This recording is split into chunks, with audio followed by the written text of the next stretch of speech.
सबा, तुम चाहो तो घर चली जाओ, बाकी का काम मैं संभाल लूंगी।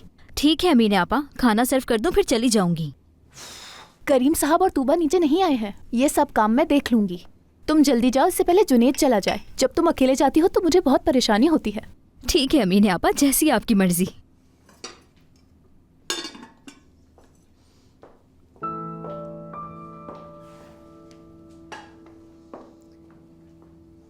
सबा, तुम्हें जब पता चला अपनी फुप्पो के बारे में तो कैसा लगा? यकीनन मैं परेशान हूँ कि जिसे कभी मैंने देखा ही नहीं उसके लिए क्या महसूस करूँ मैं। समझ सकती हूँ मैं। तुम्हें तो अभी पता चला है कि तुम्हारी फैमिली कौन है, उसके बाद क्या हुआ तुम्हें क्या ही मालूम।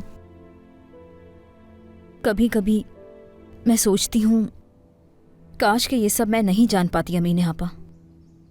मेरी जिंदगी मेरी अम्मी के साथ ही गुजरती। हर रात वो तकलीफ भरी यादें याद आती हैं। काश कि अम्मी जिंदा होती।